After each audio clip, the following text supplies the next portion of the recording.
yang tidak merasa malas menunaikan salat 4 rakaat fi awalin nahar, ya, di awal menuju siang, Masya Allah, akfika akhirahu, maka kata Allah Subhanahu wa ta'ala dalam hadis qudsi, saya akan cukupkan segala kebutuhannya sampai di akhir siang, sampai ke malam ini. Jadi kalau antum misalnya bisa menunaikan salat 4 rakaat ini, ditunaikan dengan baik, lu berangkat berikhtiar mencari rezeki, Allah akan. Kalau kita urutkan keterangan-keterangan Nabi sallallahu alaihi wasallam terkait dengan salat duha ini, tidak hanya berbicara tentang rakaat, tapi juga berbicara tentang waktu dan keutamaannya. Dari waktu dan keutamaan ini, nanti Anda bisa petakan berapa rakaat yang harus Anda tunaikan dan apa tujuan yang ingin Anda raih dengan jumlah rakaat itu. Jadi jangan sampai Anda kerjakan sebanyak-banyaknya, tapi Anda tidak mengerti keutamaannya. Baik, dan kapan itu dikerjakan? Apakah di awal duha, pertengahan duha, atau kemudian di akhir duha? Kita mulai dengan bagian pertama, ya, salat yang ditunaikan di awal duha, yang jumlah rakaatnya adalah 2 rakaat. Kita cantumkan ada 2 hadis di sini dan ada 2 jenis salatnya. Pertama, ada di hadis riwayat At-Tirmidzi nomor hadis 586, At-Tirmidzi nomor hadis 586. Kemudian yang kedua tercantum di hadis Muslim nomor hadis 720. Hadis Muslim nomor hadis 720. Baik. Selanjutnya nanti yang di pertengahan duha, ya, ada di riwayat Abu Daud nomor hadis 1289, 1289. Ya, 1289. Dan nanti bagian terakhirnya. Kita bahas yang pertama dulu. Bismillah. Baik, yang pertama tentang waktu duha di awal duha, riwayat At-Tirmidzi di nomor hadis 586. Qala Rasulullah sallallahu alaihi wasallam pernah bersabda, qala Rasulullah sallallahu alaihi wasallam, man shallal ghadata fil jama'ati aw fil masjid, siapa yang menunaikan salat subuh, tayyib, dilakukan dengan berjamaah khususnya di masjid. Karena di sini ada 2 redaksi.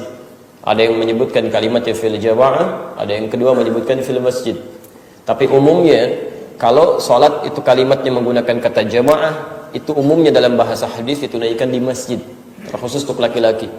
Padanannya misal Anda bisa temukan yang paling mudah kitab yang ditemukan di Riyadhus Shalihin, nomor hadis yang ke-10, posisi paling kiri sebelah bawah, ya, hadis riwayat Abu Hurairah radhiyallahu taala anhu. Nabi menyampaikan, man salatul rajuli, bukan man, maaf, salatul rajuli fil jama'ati, ya, salat seorang lelaki yang ditunaikan berjamaah di masjid, tazidu ala salatihi fi suqihi aw baitihi, lebih utama dibandingkan salat yang ia tunaikan di pusat tempat niaganya. Misalnya Anda punya kantor, Anda kerja di situ, kemudian di sampingnya ada masjid, tapi Anda memilih salat di kantor, itu kalah keutamaannya dengan orang yang baru mau ke masjid. Walaupun Anda di kantor salatnya berjamaah. Misal Anda berjamaah di kantor, teman Anda ke masjid, itu sama teman Anda yang baru mau berangkat saja, baru mau berangkat, belum salat, itu pahalanya sudah kalah. Atau Anda tinggal di rumah yang berdampingan dengan masjid, dekat ke masjid, Anda bisa ke masjid tapi memilih salat di rumah misalnya, nah, itu sama berlaku hadis ini. Oke, jadi Anda dikalahkan oleh orang yang baru mau berangkat, padahal dia belum sholat. Dari mana tahunya kalau sholat berjamaah di situ di masjid? Diteruskan hadisnya, dzalika anna ahadahum idza tawadda'a fa ahsana al-wudu', yang demikian itu bisa bertambah pahalanya kalau di antara mereka ada yang berwudu dari rumahnya, kemudian menyempurnakan wudunya. Saya sering sampaikan, Anda tidak keliru kalau berwudu di masjid, nggak ada masalah. Tapi kalau Anda dekat dengan tempat tujuan, misal dari rumah, dari kantor, dari tempat berangkat, lebih bagus wudu dari rumah, atau dari kantor ke tempat berangkat Anda, itu pahalanya bisa lebih, ya.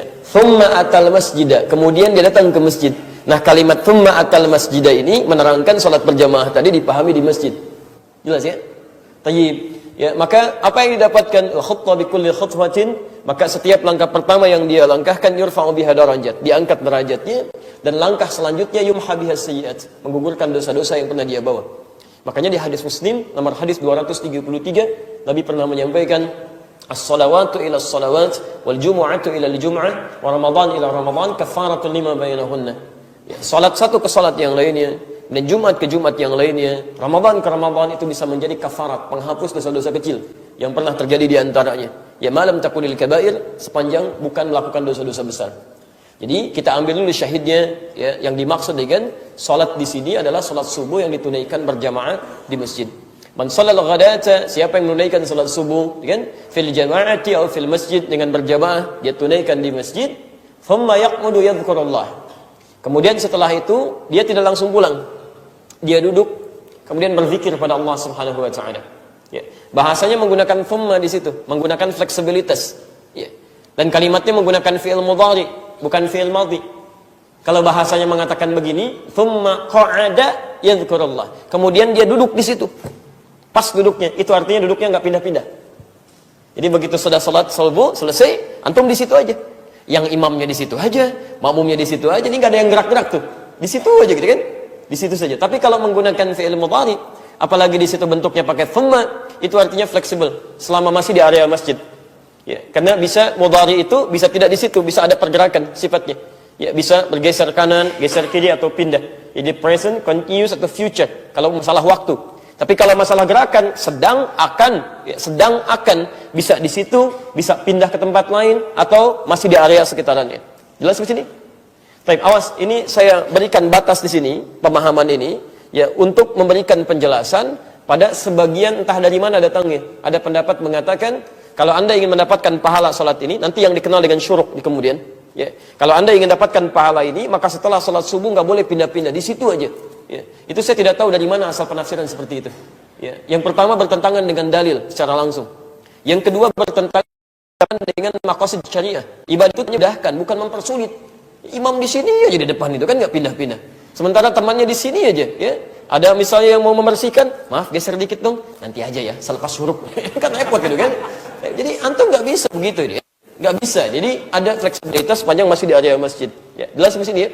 Jadi kalau ada yang menafsirkan misalnya tidak boleh pindah-pindah dan sebagainya, itu pendapat yang sangat lemah, bahkan tidak ada dasarnya. Dari mana sumbernya gitu kan? Baik, seterusnya. Kemudian dia duduk, yadhkurullah. Apa yang dilakukan dalam duduknya? Bukan main-main, bukan ngobrol, bukan senda gurau, tapi berzikir kepada Allah Subhanahu wa taala. Dan kalimat zikir di Quran maknanya banyak. Awas hati-hati ya, perhatikan syaratnya. Jika Anda ingin meraih duha yang pertama ini, syarat pertamanya salat subuh. Dilakukan berjamaah. Tempatnya di masjid. Setelah itu berzikir. Tidak langsung pulang. Apa bentuk zikirnya? Macam-macam, silahkan pilih. Misal, kalimat thayyibah itu bagian dari zikir. Quran surah keempat ayat 103. Fa'idha qadaytumus salata fadhkurullah. Maka selesai Anda menunaikan salat, silahkan bergegas untuk zikir kepada Allah Subhanahu wa taala.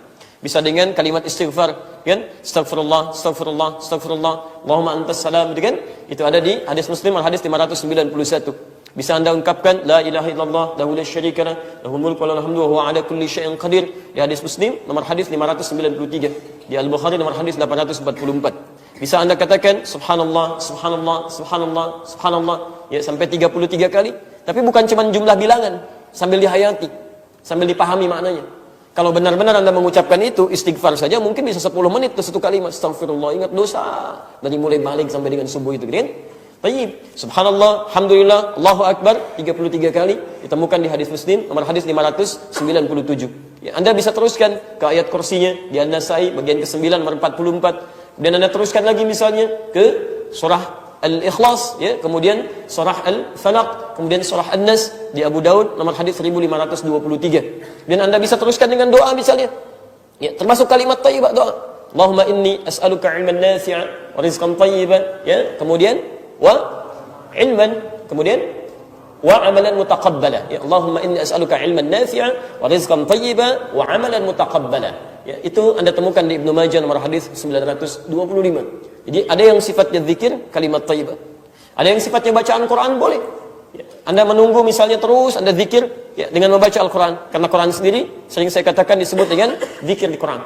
Quran surah ke-15 ayat 9. Inna nahnu nazzalna dzikra wa inna lahu lahafizun.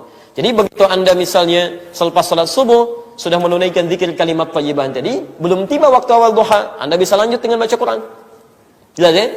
Tapi baca Quran misalnya sudah baca sekian ayat sampai berapa juz itu kan? Nah, misal himmah Anda, keinginan Anda misalnya selesai sampai situ. Ingin mencari yang lain lagi, bisa Anda teruskan dengan mengulang hafalan Quran. Ya, sambil mendapatkan pahala yang lebih banyak lagi.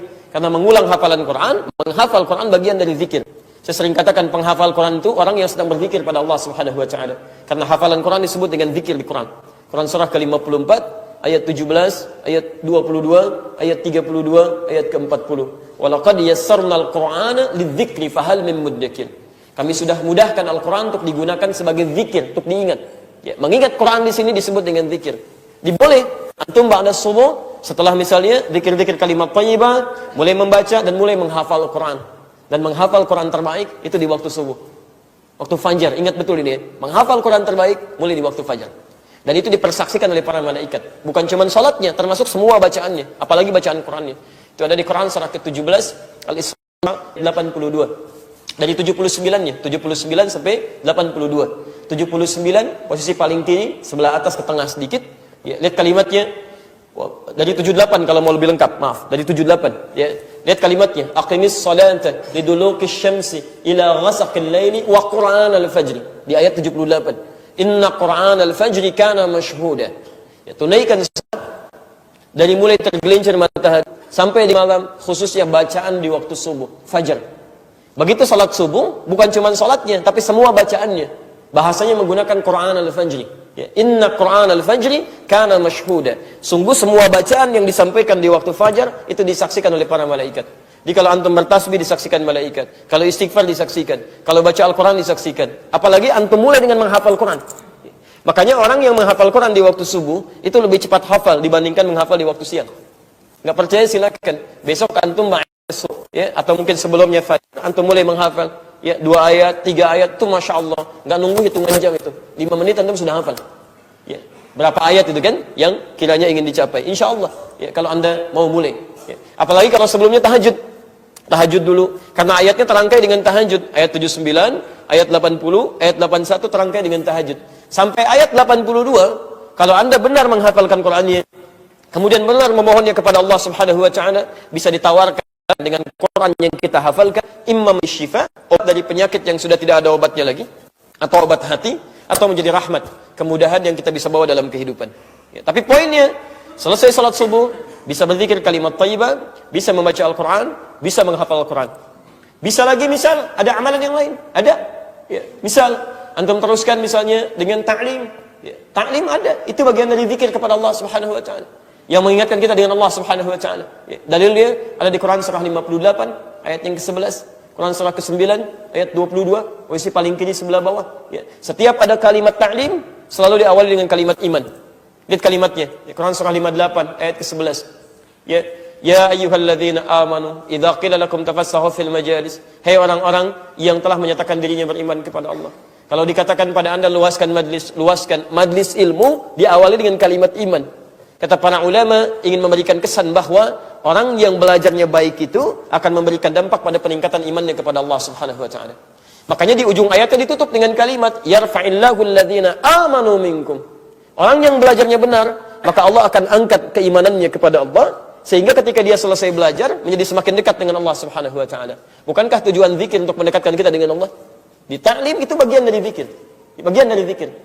Makanya paling enak kalau nggak mau kerasa, itu antum ikut ta'lim. Sabtu, Ahad, kan suka ada kajian ya.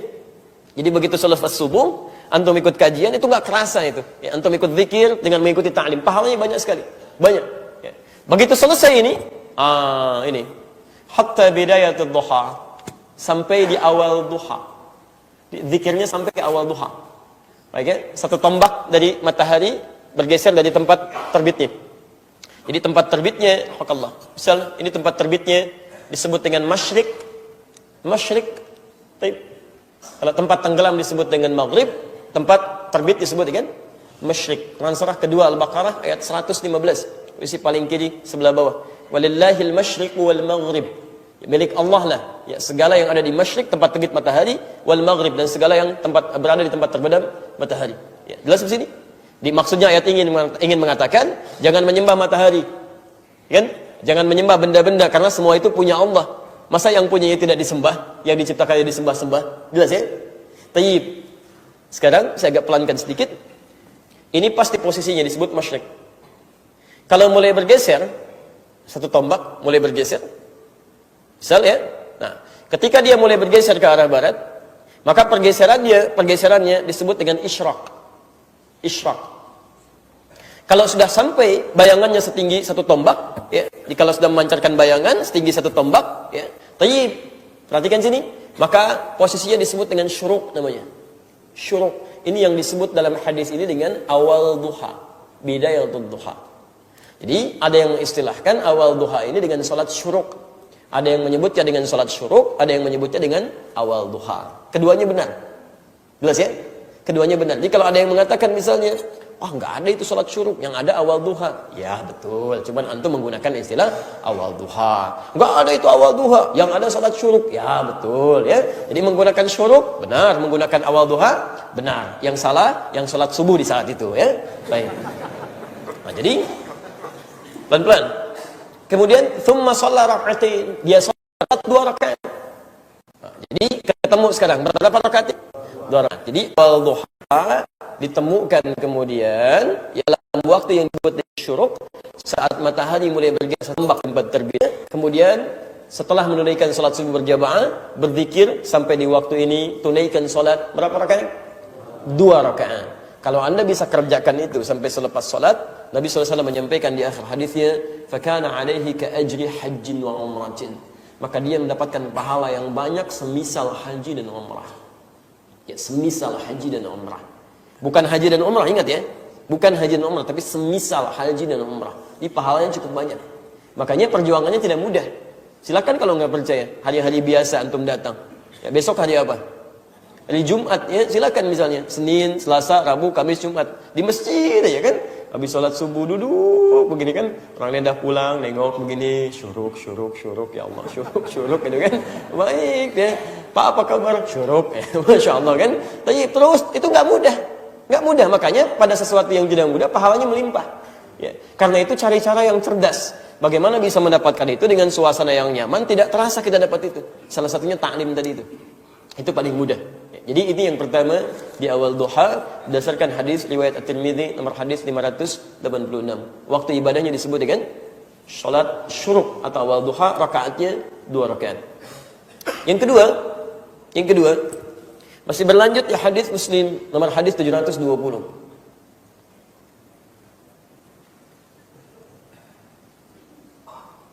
Baik. Inna likulli 'abdin fi kulli sulama shadaqah. Bagi setiap hamba itu, sejak mulai bangkit dari tidurnya, dia mulai bangun, ya di pagi harinya itu setiap sendi-sendinya harusnya sudah mulai bersedekah. Bertasbih, berzikir kepada Allah Subhanahu wa taala. Ya, semuanya 360 sendi itu, semua, ya dari ujung kepala sampai ujung kaki. Ya. Tapi bisa nggak Anda pastikan? Tangan Anda berzikir kepada Allah, mata Anda berzikir kepada Allah, telinga Anda berzikir kepada Allah, kaki Anda berzikir kepada Allah Subhanahu wa taala. Itu mutlak. Sehari ketika dibangunkan mesti begitu. Hewan aja berzikir. Ya, burung saat mengepakkan begini itu berzikir, sambil kerja sambil zikir. Makanya Allah mudahkan rezekinya. Berangkat pagi, pulang sore, dapat rezekinya, hidupnya tenang. Ya, anaknya banyak pun disuapi juga, dapat semua rezekinya, nggak ada masalah. Pertama, sebelum bicara tentang mengganti, kita harus pahami cara berzikirnya. Ya, cara berzikir anggota tubuh itu adalah menggunakan sesuai dengan perintah Allah Subhanahu wa taala. Di ketika antum pandang, ingat betul ini, cara berzikir mata adalah melihat yang baik-baik, yang diperkenankan oleh Allah Subhanahu wa taala. Makanya turun ayat di sini, Quran surah ke-24 itu, ayat 30 untuk laki-laki, 31 untuk perempuan. Cara berzikir telinga adalah tidak mendengar yang buruk-buruk. Cara berzikir lisan bicara yang baik-baik, tidak berdusta, tidak bergibah. Makanya diharamkan gibah, celaka bagi para pendusta. Wailul lil mukadzibin, itu kan? Cara berzikir tangan, jangan menyentuh yang haram-haram. Makanya dilarang kemudian untuk mencuri, dilarang untuk berbuat curang, sampai ke kaki. Cara berzikir kaki melangkah pada yang baik-baik dengan tawadhu. Turun Quran surah ke-25 itu, ayat 63. Wa ibadur rahmanil ladzina yamshuna 'alal ardi hauna. Kan? Hamba-hamba Allah yang penyayang itu kalau jalan-jalannya tawadhu dia. Baik. Paham sampai sini? Orang yang benar salat duhanya, selain tercukupi ini perintah Allah untuk berzikir pada seluruh tubuh, yang dimaksud salat yang dia tunaikan ini itu akan membimbing dia menjadi lebih dekat dengan Allah Subhanahu wa taala, sehingga terjaga seluruh elemen tubuhnya untuk menyimpang dari ketentuan Allah. Itu maksudnya. Jadi sebelum dia beraktivitas, dia salat 2 rakaat. Dia memohon kepada Allah. Nah, salat 2 rakaat ini baca ya ayat-ayat yang sekiranya meminta permohonan kepada Allah supaya selalu dijaga dalam kebaikan. Allah akan jaga ujung kepala sampai ujung kakinya. Di begitu dia keluar masjid misalnya atau keluar rumah, ya, lalu matanya melihat yang tidak baik, Allah akan jaga, akan kerja mendapatkan yang halal, berangkat dibimbing oleh Allah, dijaga dari orang-orang yang tidak baik, begitu pulang mendapatkan rezeki yang halal dengan cara yang terbaik. Makanya berangkat Anda dari masjid misalnya, pulang, kalau saran saya, kalau Anda bisa dekat dengan masjid, jadi begitu selesai kerja, mampir ke masjid dulu. Dan itu tidak hanya nanti antum tunaikan sholat misalnya kan, tahiyatul masjid. Ya, berangkat antum bermula dari rumah Allah, meminta kemudahan, begitu pulang bertawakal kepada Allah. Silakan di jalan macet, macam-macam dan sebagainya. Pulang ke rumah kadang-kadang tidak kondusif situasinya. Ya, melihat istri kayak ngelihat orang lain bawa kendaraan itu kan, baik yang tadi diklaksonin itu. Ya, ngelihat anak-anak kayak ngelihat bunyi-bunyi macam-macam. Jadi nggak nyaman. Antum ke masjid begitu wudu, ya, salat sunnah wudu, kemudian bertawakal kepada Allah. Demi Allah saya katakan, begitu pulang ke rumah hatinya sudah tenang, enak, kan?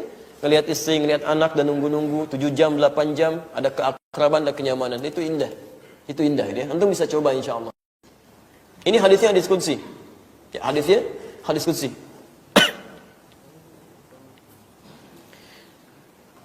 Qala Rasulullah sallallahu alaihi wasallam, satu kali Rasulullah sallallahu alaihi wasallam pernah bersabda, qala Rabbuna jalla wa ala, Allah Tuhan kita jalla wa ala pernah berfirman, menunaikan salat 4 rakaat di awal siang. Jadi sudah masuk nih ke pertengahan duha nih. Di awal siang. Kalau tadi kan bisa Anda petakan misalnya jamnya baru jam 6 gitu kan.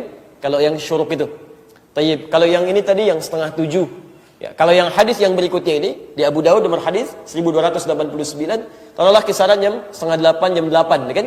Setengah 8 jam 8. Yang tidak merasa malas menunaikan salat 4 rakaat fi awalin nahar, ya di awal menuju siang, Masya Allah, akfika akhirahu. Maka kata Allah Subhanahu wa taala dalam hadis qudsi, saya akan cukupkan segala kebutuhannya sampai di akhir siangnya, sampai ke malamnya.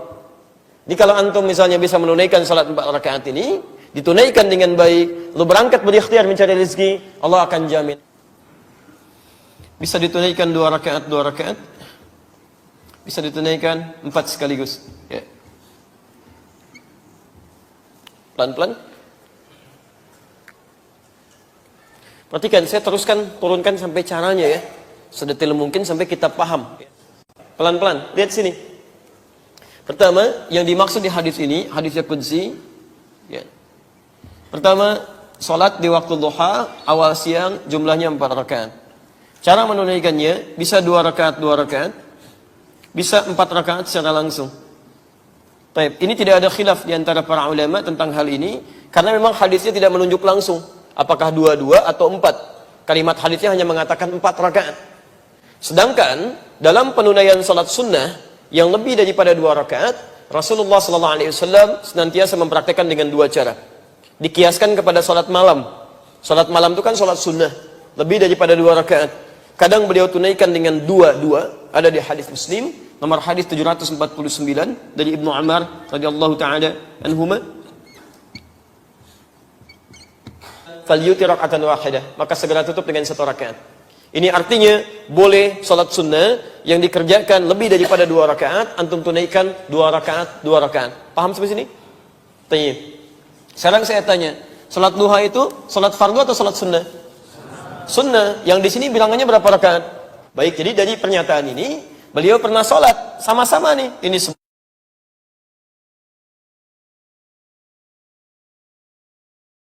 pernah tunaikan yang 11 ini dengan 2, pernah kata Sayyidah Aisyah dengan 4, kemudian berapa? 3. Paham sampai sini?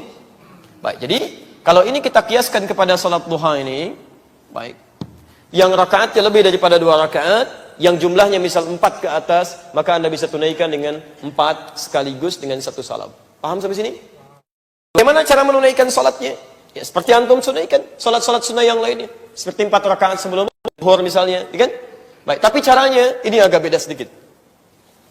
Yang dimaksud beda itu pada penunaian dan pemilihan ayat-ayat serta doa yang dimaksudkan. Ya. Jadi ketika Anda mulai sholat, mulai dengan kekhusyuan, pilih ayat-ayat yang sesuai saat akan berangkat itu. Karena ini terkait dengan rizki, maka pilih ayat-ayat yang memudahkan Anda mendapat rizki dari Allah SWT. Jadi begitu caranya, jangan sampai Anda diberi peluang, keutamaannya misal mendapatkan rizki, Tapi ketika Anda sholat malah minta sabar di situ. Kemudian rezeki diturunkan di bumi untuk dimudahkan. Quran surah kedua ayat 29. Anda diminta untuk mendapatkannya, misalnya Quran surah kedua ayat 168. Anda bisa mendapatkan kemudahan dengan mengambilnya. Quran surah kedua ayat 172. Anda belum berangkat, rezekinya udah nungguin. Quran surah 7 ayat 96. Ya, Anda tingkatkan takwa lagi, rezeki datang tanpa diminta. Quran surah 65 ayat 2. Anda bisa pilih, keluarkan dulu, Anda baca pada saat itu. Selebihnya disebut dengan salatul awwabin atau salat awwab. Itu yang lebih daripada 4 rakaat. Ada yang 8 rakaat sampai dengan 12 rakaat. 8 rakaat sampai 12 rakaat. Biasanya di akhir-akhir duha. Ya, jam 9, jam 10. Anda boleh tunaikan 8 rakaat sampai dengan 12 rakaat. Itu disebut oleh para ulama dengan salat awwabin. Kalau benar dia doanya, akan ada perubahan dalam hidupnya. Apalagi yang 8 rakaat, yang 12 rakaat tuh. Ya, Masya Allah. Ya, jadi semoga Allah berikan kebaikan kepada Anda semua. Dan semoga sesuai dengan apa yang Anda tanyakan. Jika ingin 2 rakaat, silahkan pilih. Ingin sedapat semisal haji dan umrah, atau Anda ingin mengganti tasbih, ya, atau misalnya ingin 4 rakaat memudahkan rezeki, atau ingin 8 sampai 12 rakaat memberikan kemudahan dalam perilaku hidup dan kembali kepada Allah Subhanahu wa taala. Kita berhenti sejenak untuk menunaikan salat Isya berjamaah, kemudian kita lanjutkan dengan izin Allah Subhanahu wa taala. Subhanakallahumma wa bihamdika asyhadu an la ilaha illa anta astaghfiruka wa atubu ilaik. Assalamualaikum warahmatullahi wabarakatuh.